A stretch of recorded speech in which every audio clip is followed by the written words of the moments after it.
Hello, everyone. My name is Indira Allen Stevens, and today we are here with Shariffa Ali. Shariffa Ali is an international creative leader committed to advancing radical change through the power of art and activism. She works across disciplines, directing and producing films, virtual reality experiences, and plays, and moves her audiences to engage with timely issues touching upon Black, Afropolitan, and African American identities. Originally from Kenya and raised in South Africa, Shariffa has been a New York resident since 2013, where she works primarily as a director, community organizer, professor, and administrator at the Public Theater and the New Group, among others. She is currently on faculty at Princeton University. Some of her plays include Off-Broadway, I'm gonna butcher this, Ms. Julie. There you go. Oh my gosh, okay, I got it right. Regional Schoolgirls, or the African Mean Girls play, The Copper Children, Malimas. I said that right too? Mm-hmm. I'm pat on the On back. a roll. Malima's Tale, Film VR, Ashland and Atumo, Sink, Sank, Sunk, You Go Girl, O-Dog, Honors New Frontier Fellow, this is not plays anymore. This is Some honors or accolades, yeah. okay. Some of her honors include New Frontier Fellows, Sundance Institute Lab, and the Royal National Theater, and then PBS. Sparks Grant. There we go. Okay, and then education includes a Bachelor with Honors, Theater and Performance, and University of Cape Town in South Africa. And now this is just a rough summary of what Shariffa does, but it's by no means like all of what Shariffa does. Shariffa is just so amazing. And so I'm going to make sure I link some of her bio down in the description. But if you want to see her full bio, you're going to need to click on the link that's also going to be in the bio to head over to her website, which is absolutely gorgeous, by the way. I love how you did that. So yeah, welcome, Shariffa. Thank you, Indira. Thank you for having me, and thank you for the incredible generosity of spirit. Those who were not tuned in before we started recording, Indira was so kind enough to lead a grounding breathwork exercise with me, and I just feel lifted and in tune, and so eager to have this conversation. Wow, you're so sweet. Thank you so much, Shariffa. You're just so amazing. I went to go see Shariffa at the Hermitage in her artist retreat, and she was telling the audience about a play that she wanted to write and that she was going to be creating. And I was blown away because I have never seen a play presented in this type of manner. And you think that when you're going to a performance that you might be missing out because you're not seeing the full experience. But the way Shariffa pulled the story together, you were engaged in every process and every step, and you wanted to see the final product, and you also wanted to really just invest in the work that you're doing, Shariffa, because you are just so amazing. So I'm just honored to be able to sit with you and ask you all of these questions today. Oh, well, thank you. I think that the core element of performance is the relationship with the audience. And I felt that this audience, in this work in progress sharing, this audience was really willing to go on that journey, and you kicked it off. So thank you. Okay. And can I ask a question? Is orange the color of the sacrum? Yes, orange is the color of the sacral chakra. Okay. I need to tap into that more because I just found out some of my chart, and that my sacrum is where all my answers and all my intuition comes from. So I would love to talk to you about that at another point. Oh, totally. Yeah, I could definitely tell you about that. I just did a creativity conference, and they had a whole portion, I feel, that was dedicated to just freeing that whole space up. So we can definitely talk about that. But you're already so massively creative. So you call yourself a theater maker, and I've never heard this term before in my life, but I, like, when you said it, like, I could feel it resounding in my spirit. And so I really appreciate the confidence that you have in the work that you do, and the fact that you call yourself a theater maker. I just think that's so beautiful. So what does that mean to you? Absolutely. And this was a term that was actually given to me by the university where I studied in South Africa. And that term in South Africa is meant to encapsulate anything and everything that goes on in making sure that you put together a new piece of art, a theatrical work. You know, we don't have the same infrastructure that y'all have here in the US, where there's Broadway, there's off-Broadway, off-Broadway. It works very differently. Where in America, you know, someone can specialize as a director, and that's all that they do. They strictly work as a director. As a theater maker, I feel that term opens up the creative process to allow directing to take place, to allow design to take place, to allow writing and building of a new creative work to take place, to allow promotions and producing to take place. So basically, anything that is involved in building a creative work from the ground up is where I most identify. And sometimes there's an emphasis on directing, but it is not exclusive to directing. And in many ways, I was insecure about that when I first came to the US, because you know, a person on my right was a Yale educated director, and person on my left was a professional producer. And I felt like, oh, can I really survive in this field where everyone is so specialized? And I realized, oh, it's actually my background in having a broad set of skills that makes me unique. And I stopped seeing myself as a disadvantage and started seeing it as an advantage. And so theater maker is now the term that I use to describe myself, in addition to being a filmmaker as well. I'm so glad that you shared how you've grown into that term, theater maker. And I like how you describe it as it not being singular to one particular thing, but allowing you to really expand. I feel like a lot of us take on these titles and roles that keep us confined in one space when we have so many different interests. And so if we could find a term that is big enough to encapsulate all that we could potentially do, we would be so much more happier. And so I love that you got to share that with us today. Thank you. And I think my hope is that if anyone is seeking the permission or the green light to identify as a theater maker, if you know that you are capable of doing more than one thing in the creative process, take it on. Let's break and bend these boundaries. And when I went to your performance, I keep referencing it. It was so amazing, everyone. But when I went to your performance, you talked about creating spaces for creativity. And I really want you to touch on that, because I would love to know how you create these spaces. Thank you. For me, creating the perfect conditions for creativity to soar or thrive is not unlike hosting a party or hosting a gathering. And so I grew up, my parents were immigrants from East Africa, and they settled in South Africa. And I grew up around a lot of parties, house parties, events, gatherings where food and joy were the core ingredients in the mix, and a lot of dancing.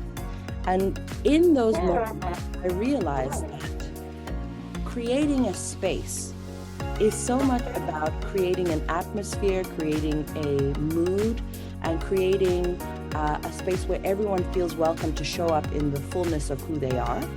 So I've taken those experiences from my childhood and applied them to creating and setting the space for a creative process or a creative exploration. The first thing is, to make sure that a room is clean, that a room is bright, that the room reflects the ethos of the work that you're trying to create.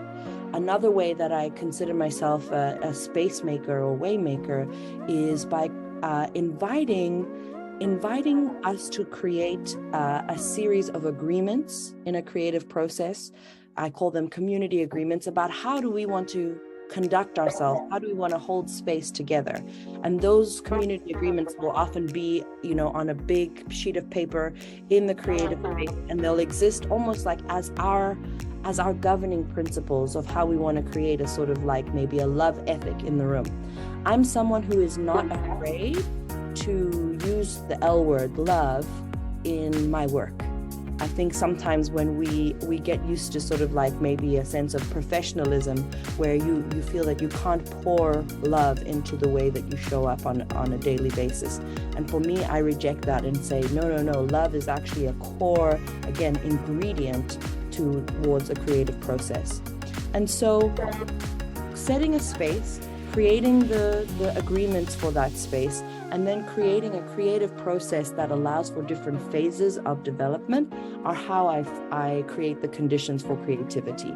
By telling folks like, or offering, okay, if we have 4 weeks to bake something, to make a project, let's spend the first week exploring and bringing all the big ideas in. For me, the best idea is always the winner. It doesn't have to be my idea. It's the idea that we all sort of come up with collectively, and or other individuals come up with, and we get behind it. So phase one of a creative process is about creative exploration, discovery, playfulness, creating a jungle gym in the room, as it were. Phase two is about now taking some of those initial ideas and driving them a little further, exploring them, interrogating them, stretching them, going a little bit more rigorously with our inquiry.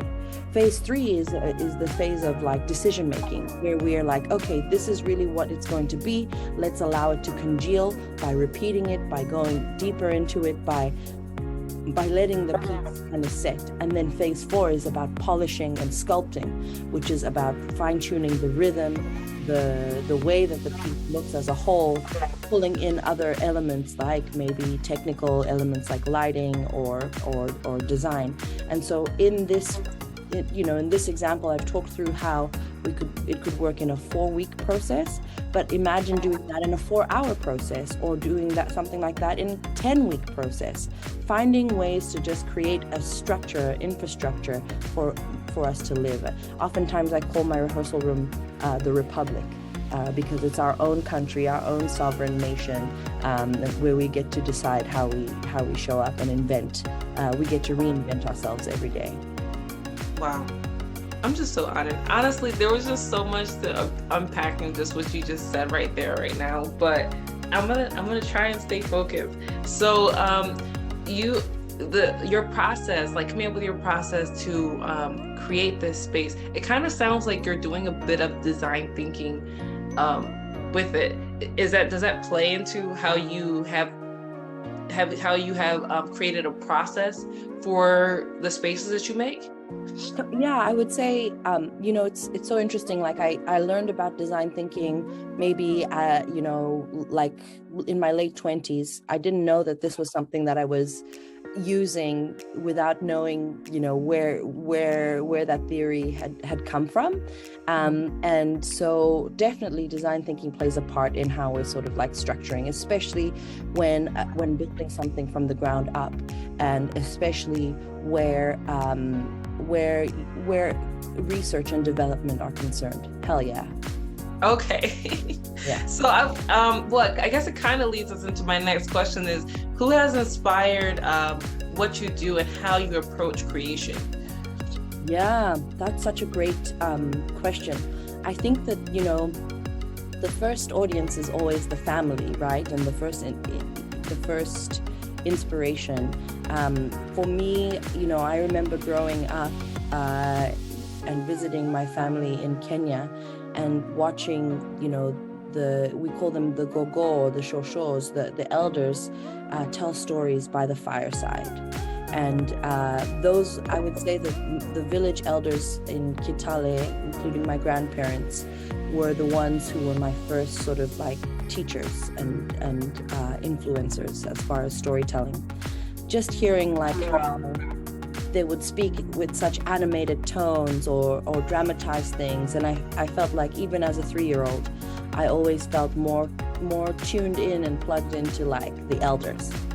And then as I sort of started honing and shaping my craft, I would say that, like, you know, in addition to my mom, who was really invested in my happiness and really excited for me to pursue something that I was not only gifted in, but something that I enjoyed. Because there was a time in my life where I was at a crossroads between pursuing a career in journalism, a career in the law, or a career in theater. And, you know, where maybe other parents would have been like, oh, go into law, you know, because that's where the money is, or that's where the stability is. Or go into journalism because that's where the truth maybe is. My mom was really good about pushing me towards theater. And so in taking up that mantle of theater, I've been greatly influenced by a lot of my teachers in South Africa. Mark Fleischman, Sarah Matchett, Jay Pather would be the most influential. And then here in the US, my mentor Cynthia Nixon, Scott Elliott, and a couple other people have played a huge part in the journey. That's so amazing. Because your mom validated your dreams and pushed you forward, you were going to find and carve out a path that worked for you to have your dream life. And I just think that is just so amazing. That's really key that you brought that up. So yeah, I'll just keep that in mind. Okay. What does Afrofuturism work mean to you? And well, I'll start there. Yeah, what does Afrofuturism work mean to you? Yeah, currently how I define it is this kind of the study of imagining futures for the Black body beyond its current state of oppression. So it is about looking into speculative fiction, fashion, art, TV dramas, any and everything. It's an aesthetic study. It's an academic point of inquiry, and it's all about planting seeds towards seeing that future for the liberated Black body. And the reason why I'm so passionate about Afrofuturism and the power of seed planting is that when you think about our world and everything that we've seen and everything that exists, everything from, you know, a traffic light to the systems, you know, that govern our day-to-day, the everything that exists in this world, the good, the bad, or ugly, was once an idea before it was realized. Someone thought, wouldn't this be nice if we could blah, blah, blah, blah, blah. So to take it back to Afrofuturism, this power of the idea, wouldn't it be nice? Wouldn't it be essential or amazing to have a liberated Black body? Before it can be realized, it has to be a dream. Before it can be dreamed, it has to be an idea. That's really profound. I like what you said there. And then what experience with an Afrofuturist stands out to you the most? I mean, I think that I'm really excited about how the language around Afrofuturism is making its way into our collective consciousness, that it isn't something, you know, that lives solely in the academy or in, you know, in the intellectual spaces, that, you know, with the rise of projects like Black Panther and Wakanda Forever, we're getting to see Afrofuturism on a sort of like popular platform. And I think that that's exciting because that means that millions of people are then doing the collective dreaming work. That it is not just then, you know, the artists or the academics who are doing that work, that everyone is kind of putting energy towards the idea of liberated futures for Black bodies. I love that you use Black Panther as an example, because I remember how I felt when I heard Black Panther was coming out. And I remember how I felt when I was going to go see it in movies and just getting dressed up for the experience, because I wanted to kind of cosplay a bit. And it was fun to kind of cosplay for a Black experience. And it was just such a cool time. And I remember just sitting in the theater and Caesar's song came on. I probably say this. Caesar's song came on. I probably said that wrong too. And I just started crying, just like sitting in the theater and just experiencing this, because I hadn't seen this before. So yes, Afrofuturism is very important to seeing us beyond just where we are right now, because we get so many pieces about our past and stuff like that, or the present.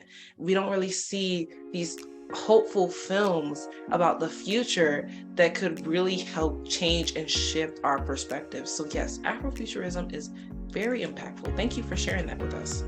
Absolutely. And oh damn, I was going to say something, but it's gone. It'll come back. Yeah, it'll come back. When it does, just let me know. Okay. And so who was your favorite person to collab with? I don't know if that's like rude to say, but like maybe the best one is, what was the most rewarding experience collaborating with someone? Well, I'm very fortunate that I've gotten to work with a wide cross section of people. Those who consider themselves artists, and those who I consider artists but may not identify as artists. And I think the collaborations that I've enjoyed the most have been when I have been in spaces that have allowed me to redefine what we mean when we say expert and newcomer to something, and collaborations that have allowed me to feel like a newcomer.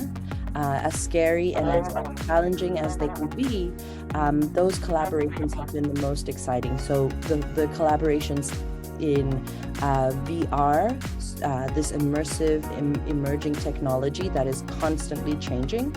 When I started working in VR in 2016, the technology was so new and so rapidly evolving that, one, we didn't always have language for the things that were happening. There was no technical terminology at the time.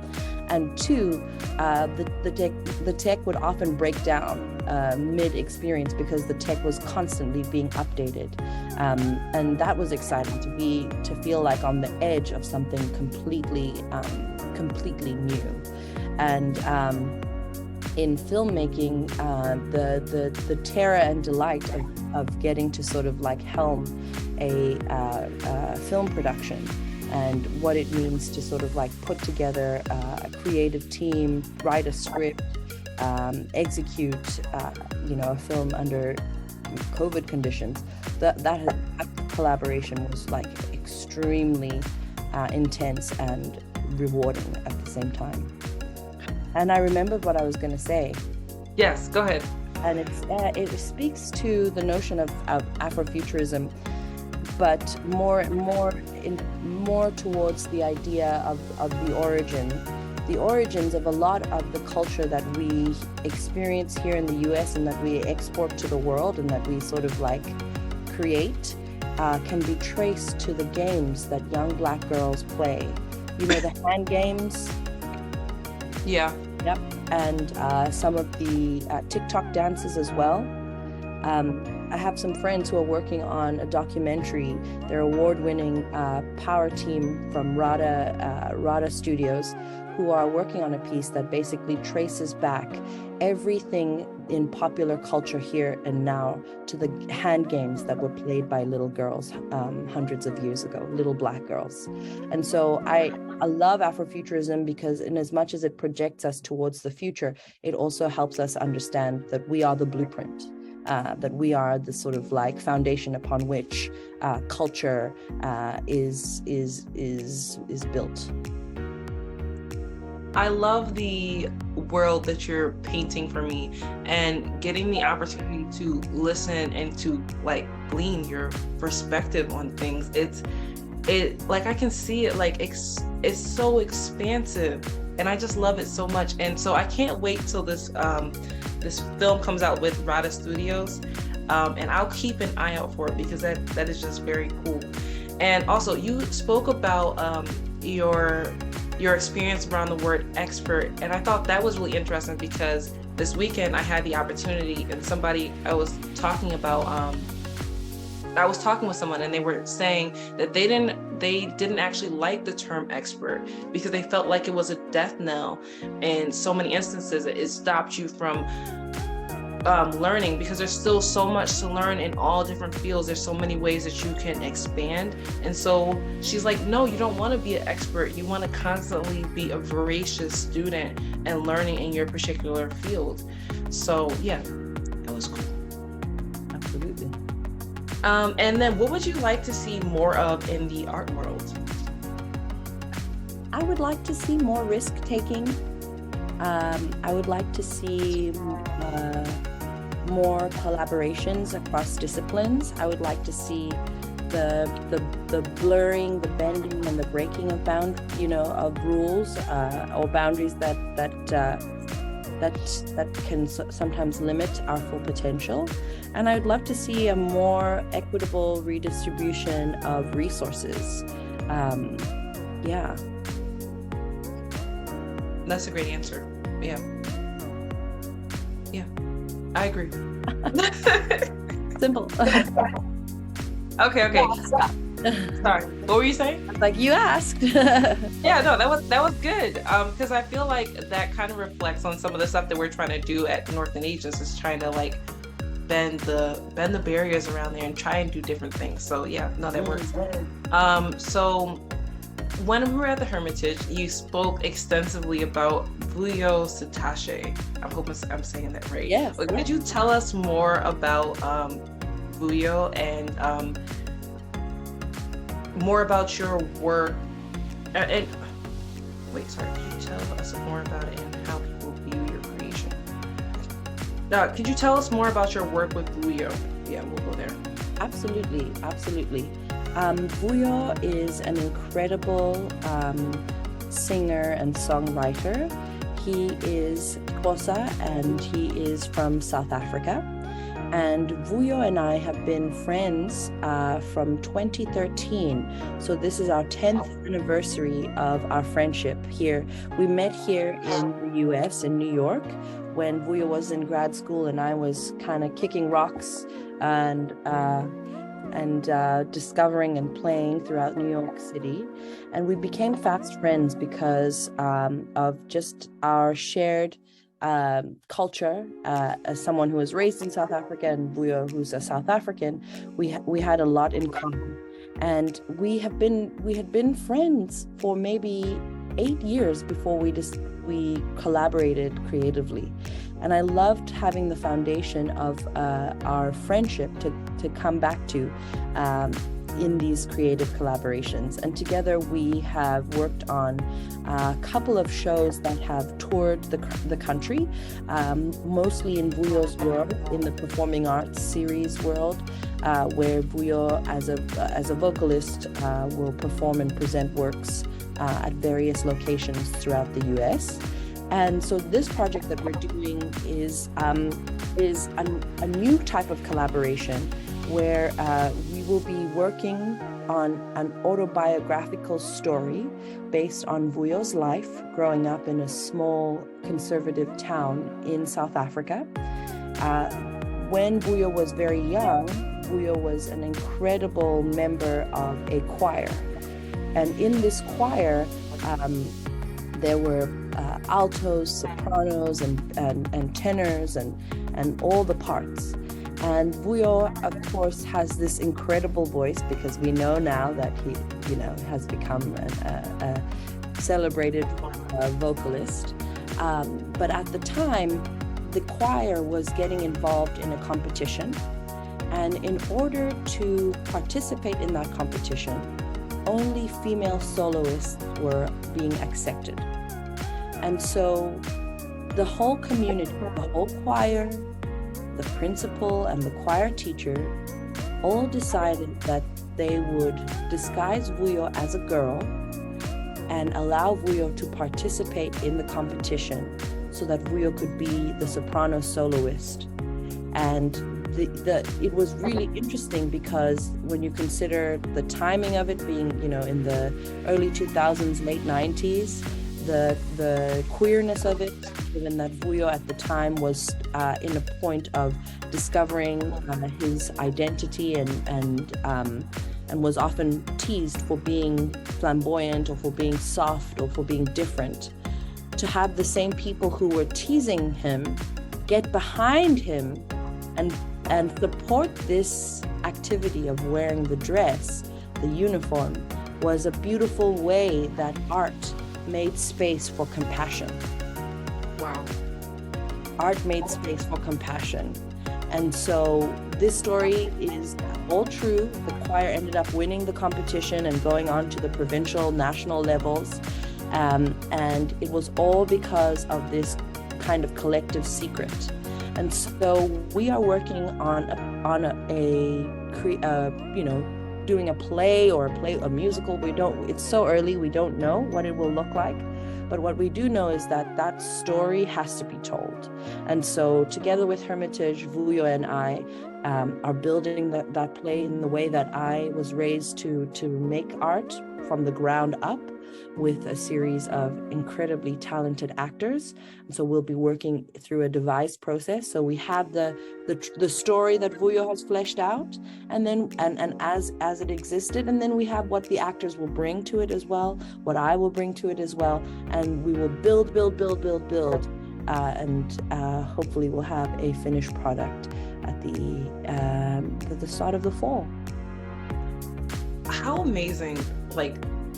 I love that Vuyo got to experience the bad side and then also the good side at the same time, because so many times you don't often get to experience people actually pushing you forward. So that is such a cool story, and I cannot wait to see this play and when it comes out, because it's just gonna be amazing. But okay, I was gonna ask you something. No, come back to me. It walked away. It happens because we're just flowing. It is, and it was such a good question too. Oh my gosh. All right, we'll come back. Also, I love that quote. I'm gonna keep that. I'm gonna write it down right now. Art made space for compassion. So I wrote that down as Queen Shariffa. That's your quote. And then also I had another question. So you're working with a close friend, and so that's usually frowned upon in the working world. So how do you navigate that? And are there any rough points that you walk into, and how would you approach that? Yeah, that's such a great question. I think that any kind of working relationship needs to sort of if you establish those rules of engagement or how we're going to work together, and also if you work with a love ethic where you hold, that you can hold people to some of those values of respect and accountability. It makes, I have to say, I'm notorious for working with my friends. Sometimes I say this is the best way to get to spend time with friends is to do something creative together. And many people have become friends as a result of creative processes. And there've been breakdowns, discord as a result of that. But I think having a sense of we're just being creative, we're just artists, we're making work. There is a lot going on in our world, and if we can hold space and compassion for each other and hold each other's complexities, I think it's actually important to go through tumult and difficulty with creative and maybe even friendship relationships, because it actually makes the relationship more strong. All great points, and I feel like being creative in general is not always a perfect process. Fires do come up and they pop up, and you've got to deal with those fires. So I think those are great points that you brought along, and I definitely consider more of that in the future, because that just sounds really interesting. I mean, as long as we have to always check for ourselves, like that knowing that there's a difference between discomfort and pain. Discomfort is okay. Discomfort can be a portal to growth. Discomfort can be, a means of sort of like lifting you to the next level. Pain is something that we shouldn't be trying to cause or inflict. And creative processes shouldn't evoke a sense of pain. And so, and when that happens, it's best to figure out what harm reduction and relationship repair can look like. Because I have had breakdowns, and I'm happy to say that a lot of those I have come back to and repaired, Yeah, it's important. Nobody really talks about that. Yeah, no, they really don't talk about that. So I just want to say, when is the book coming out? Hey! This book is going to be amazing. Art Made Way for Compassion, the Shariffa Ali story. Oh my gosh. Yeah, no, like that would be good. Oh, wow. Are you going to give me a book deal? No, am I going to give you a book deal? Listen, we're not book publishers yet, but we'll definitely promote you. There you go. We'll give me a I feel like the title is not there yet, but that's one of the quotes that you could put in there. And I think that you could do like quoted sections, so you can make the quotes bigger, and then yeah. Yes. But we'll talk more about that later. But I also loved how you said, I found it, that you were pulling everyone into the creative process, and so you were taking into consideration what the artist brought to the table, as well as what Vuyo brought to the table, what you brought to the table, and so that is like co-creation at its best, like just allowing room for everything to breathe and to be in that space. Of course. What is it?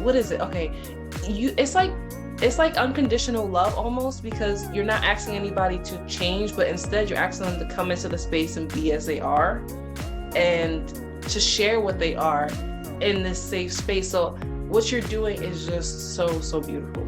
Oh, thank you, Indira. You're so kind, and it means a lot to be supported, particularly to have support from Black femme folk, because this is my beloved community, and this is who has held me up, who will pick up the pieces, who can see through the nonsense, and so it means a lot to share this space and time with you. It really does.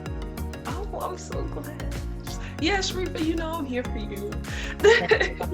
Thank you. Okay. We have a few more questions. So can you tell us about your work in VR? Yes.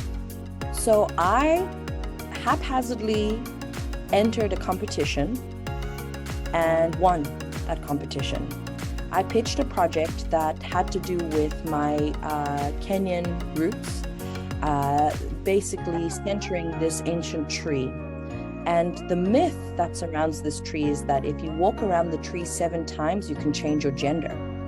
And why that was exciting to me was because the present day laws around gender fluidity and LGBTQ rights in Kenya is pretty problematic. There are about 17 laws that make it illegal to be queer in any way, shape, or form. And these laws are informed a great deal by colonial influence in Kenya. And this myth predates those laws.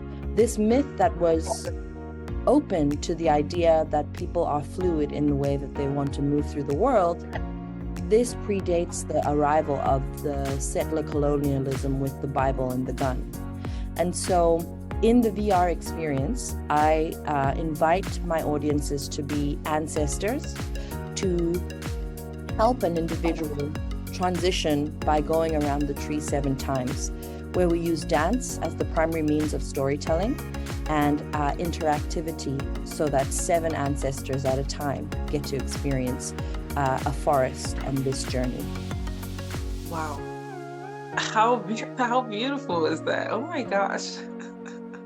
That is just so beautiful. Yeah. So I started. So are they dancing around the tree? Yeah, the individual is dancing around the tree, and you as the ancestor have to help remove obstacles. Sometimes a root will become animated and the root will try and strangle the person. Or, there are other obstacles that happen. The leaves of the tree will sting the person. So as the ancestor, you have to sort of make help this person through this obstacle course of going round and round the tree. Wow, that's so amazing and so freeing too. And it just brings back up that art is making space for compassion. So yeah, can't wait till that comes out too. And okay, how did you find the strength to bare your heart and your inner creations to the world? Ooh, I think that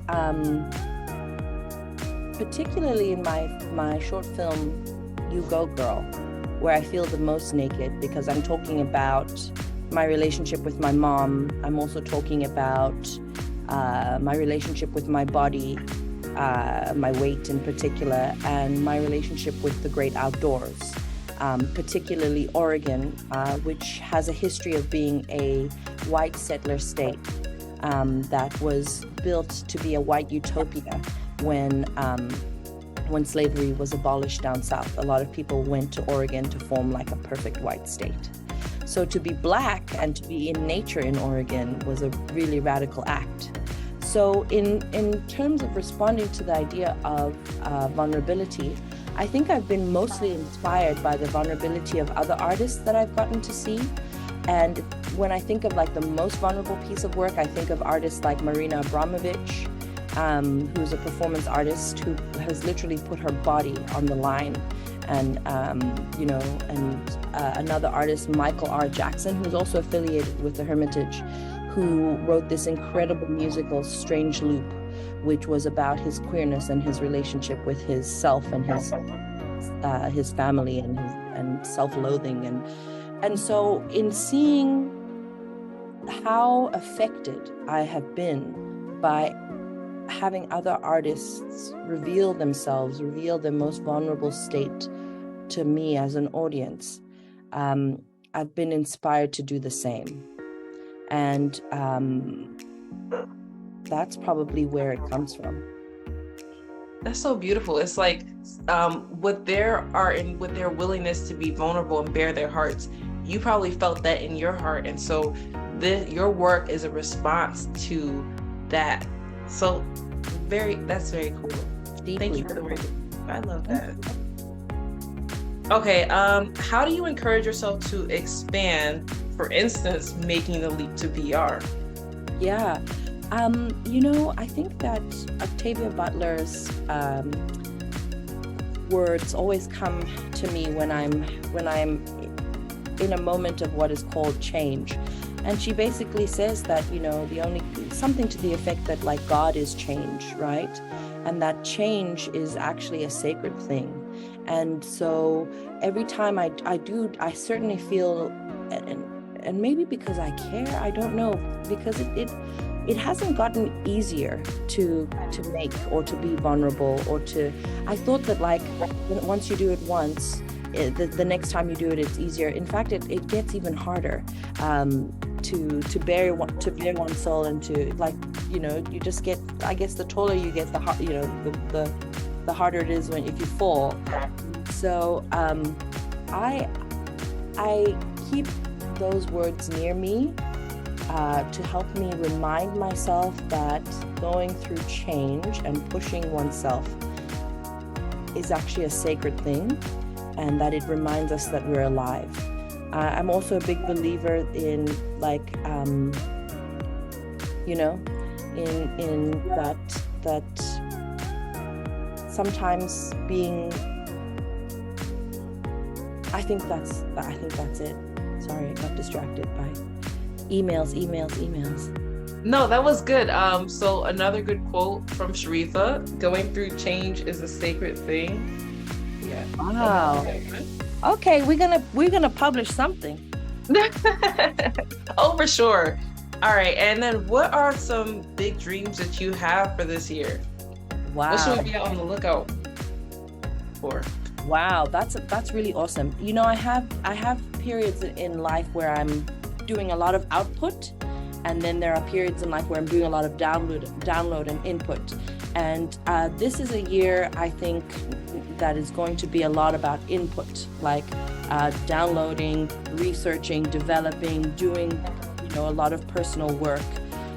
So my hope is really, because sometimes I think that we get so accustomed to generating outcomes and like putting out, like new work, new plays, new things, This year I'm just trying to work on myself. Like I am trying to get healthier.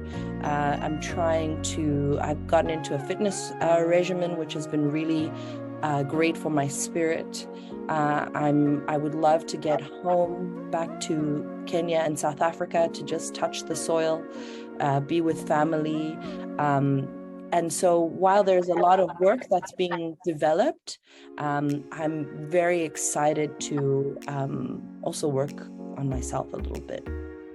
That is so beautiful. Yeah, no, I love that you actually said that. And I think that oftentimes as just people out in this world in general, you constantly feel the pressure of having to do and create and not make room and space for those lulls and the waves and just for those moments of pause. I'm actually learning that right now too, how to like give myself a little bit more space and time, especially when I'm meeting so many amazing people. I'm having to like take a step back at the same time too and say, hey, self, you're amazing too, and I actually want to spend time with you. I want to do the things that you like to do, and I just want to just breathe. So I love that you said that, Shariffa. And yeah, I think that's definitely something to consider as we make our plans for the year. Are we ready to, is this a year of output or is this a year of input? So yeah, thank you. Thank you. And sometimes you can have like a month of output and 3 months of input or whatever it is, but getting attuned to the idea that things move in seasons. And I can already see that next year is going to be a huge year of output. So I'm like steadying myself now so that I can be ready for those things. You have to be able to, opportunities come, but you have to also be ready to meet the moment, right? You have to be ready to, if you think of it as a train that's maybe passing by and you have to run to jump on that train. If you haven't done the necessary sort of preparation, to get the hook and to get your running together, when the train comes, you might miss it. Yeah. Okay. This is my last question, I promise, okay? So earlier you talked about, like, you're very engaged with your audience, and I love just how you bring everybody in. But when you were talking about how you're also engaged with your team in the creation process, it made me realize that you are constantly listening and you're constantly aware of the environment around you. It's like the universe is speaking to you and your ears are just open, just receiving. And so if I may, I don't know if I'm right or wrong, but it just seems like because you are always listening and aware, you are naturally tapped into your audience. And so when they respond to you, you can respond to them and be present in the moment. Is that correct? Wow. How did you? Was that? Okay. Yay. Okay. Yeah. How did you?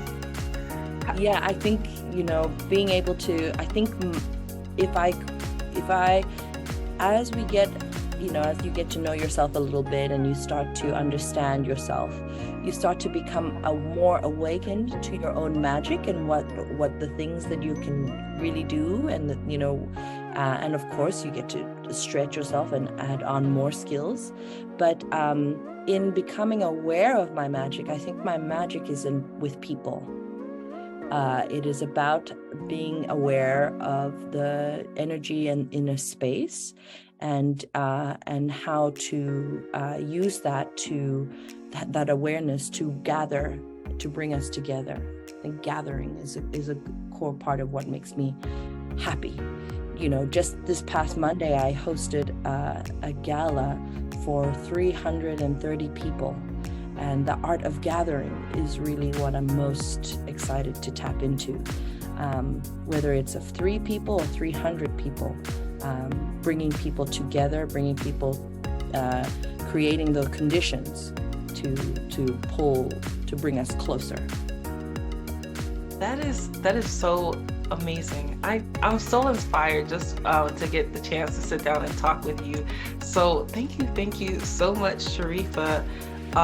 And thank you for sharing your magic with me and with our audience. Like, it's just everything. So I know you're interested in Shariffa's work. Okay, so go ahead and hit the link down in the description box below and stay tuned on Shariffa's journey, and also make sure you follow her on her social links. I will try and link those down below too.